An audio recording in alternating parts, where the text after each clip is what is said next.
Hey everybody, welcome back to the Redneck Racing channel. In today's video, we're going to be fixing some of the traction problems. We're kind of going to gloss over the installation of those lower control arm relocation brackets. And we'll talk a little bit about suspension. I have some sticky tires too. These are Mickey Thompson Street ET SS's. They are 26 by 10.5. Alright guys, I want to take this time to give a huge thank you to my Uncle Jim, who actually got these tires for me. My Uncle Jim has been a huge help in everything that me or Peter has done with race cars.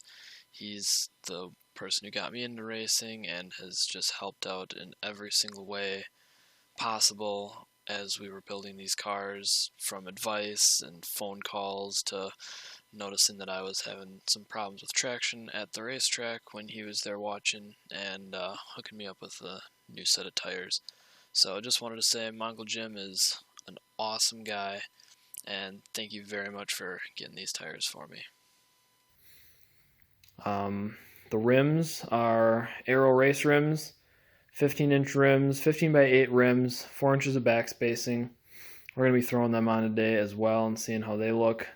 They should tuck underneath the fender pretty well, based on the math and I didn't really do any math. These are the exact same size rims as what's on the car right now, and those tires tuck.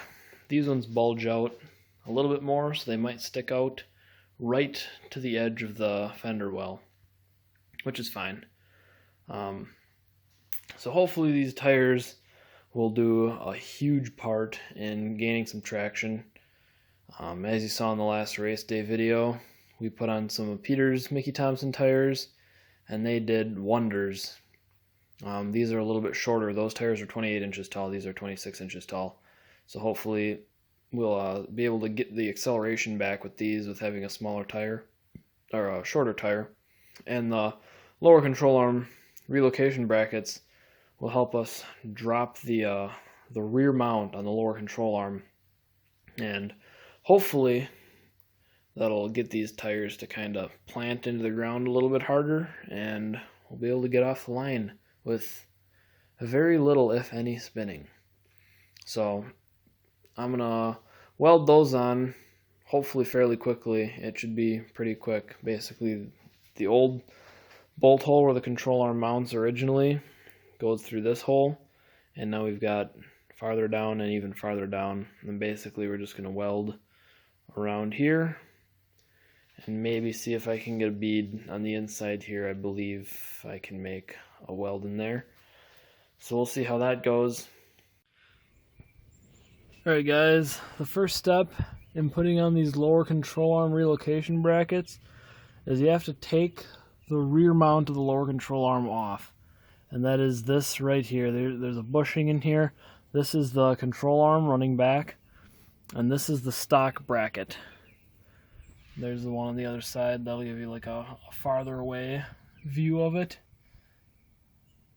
There's the mount. So we have to take the rear mount off the lower control arm, which I have right here. I've already cracked it loose. I'm taking it out right now.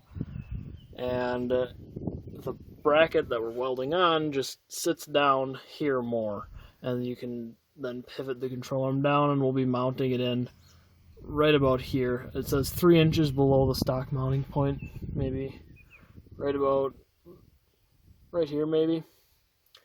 And we're going for an upward rake on the arm. As you can see right now, it's parallel with the ground or pointed down towards the ground as it goes towards the front of the vehicle. And we want the opposite of that. We want it to be pointing up. So that's what we're shooting for today. I'm going to crack both these bolts loose, pivot the control arm down, and then we'll go from there. Alright guys, this is pretty much how it goes in the car, with this being the top and that being the bottom. It goes in like that. They gave you new hardware for mounting the lower control arms, which is perfect, because I don't know if I want to reuse those rusty bolts, especially if I want to adjust this a couple times from hole to hole to figure out which one works best. I don't want to have to keep taking out the super rusty bolts. There's also this bolt to go through the top, Once it's welded, I don't really know if that's needed. I'll probably leave it in there. It can't hurt unless I want to move the control arm back to the stock location. This spacer is in here just so you don't squish the bracket. The gaps in here will be filled up by the stock bracket. And then, yeah, we're just going to run a bead around here and maybe see if we can get one on the inside. I'll show you guys real quick as best I can with one hand. See if this actually fits. Oh yeah, it does. That's good. Okay, so when I went to go put this on, I did notice that it was hitting right here, right there, on the stock bracket, these little bumps. Well, not the one on that side, the one on this side right here. It was rubbing on this and it wouldn't go all the way up, and I really had to force the bolt through. So I just buzzed that little tip off of the stock bracket. And now she's gonna... the holes line up now, basically.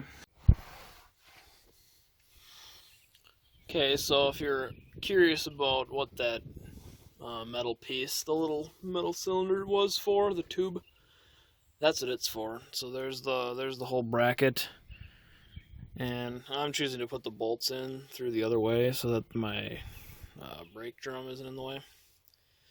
And it just slides right in there where the stock bushing would go, just so that you don't crush your metal. And now all we basically have to do now is wash her on there and put the nut on. And these are locking nuts, it looks like, so I'm gonna have to tighten both of these bolts down. I've got both these, the bolts and the nuts. Tighten both of these down, and then just gonna run a bead of weld up around the top here. It looks like that's pretty much the only spot I'm gonna be able to weld it, but that should be fine. I'm gonna get right on that. Alrighty guys, I think I'm gonna show you how I'm putting this together. I got that side done already, so I'm going to put this side together and kind of walk you through it a little bit. Hopefully the camera is getting most of what I'm doing. First thing I did is, so this goes on, this is how this goes on, and it's going to fall down upside down when I put it on like this, but that's alright. I got the washer on the bolt, other washer, other nut.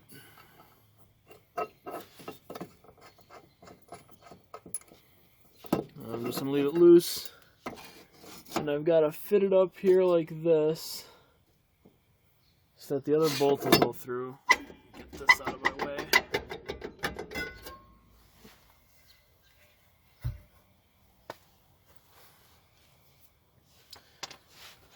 So I don't have the spacer in there yet. I just want to see if this bolt is going to fit. And it looks like there's something in the way on this side that was not in the way on the other side. Oh yeah, sway bar is in the way here. I'm going to have to put this bolt in the annoying way. So it looks like on this side. Oh, I'm not going to be able to get it in this way on this side either at all.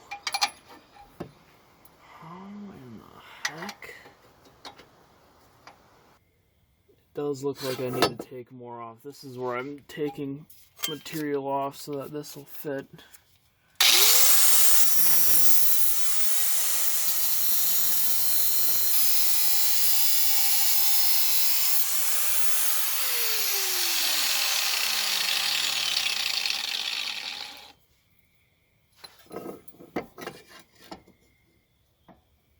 There we go. So now I'm going to attempt to get this in here with this, but man, it's going to be even harder because this sticks out more. I don't know how this is going to go.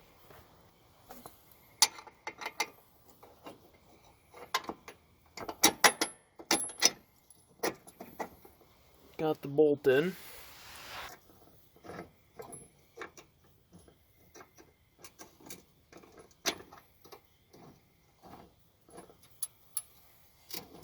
I think I got it.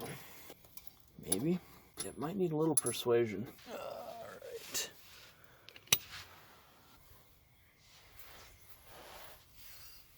See if this amount of persuasion will work.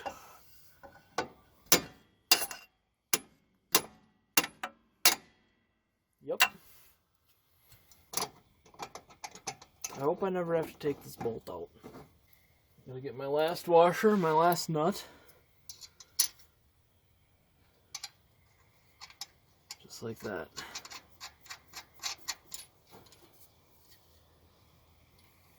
Now, normally, flux core welders suck. But when you're welding onto rusty stuff like this, the flux core welders seem to care a lot less about how clean your surface is. As long as you're starting on clean metal, which this bracket is, the welder could care less what you're trying to weld to. It's going to look like crap, but it's going to look like crap anyways. If I was trying to use a gas welder for this, I don't know what would happen. It might not be very happy at all.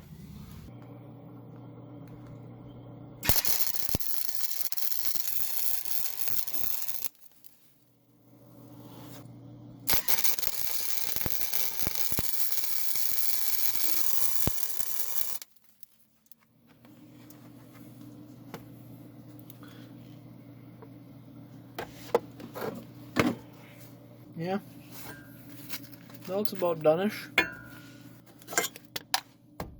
I don't think it's going anywhere. I'll get you guys in here so you can see what the finished product looks like. Alright, that's the finished product. Like I said, that weld was pretty bad because I was basically just welding right onto rust. That's pretty much what we're looking for. There's the other side. Looks good. Control arms should have an upward angle. You can see there. They are pointed upward slightly now in comparison to the rest of the car, so that's good. That's exactly what we were looking for. One last thing before I finish up underneath here. Make sure you paint that and over there. I'm not going to do it right now because it's very hot and the paint won't stick to it very good. But I will paint it. It'll probably be tomorrow or at a later date. But I am going to come back in here and paint it.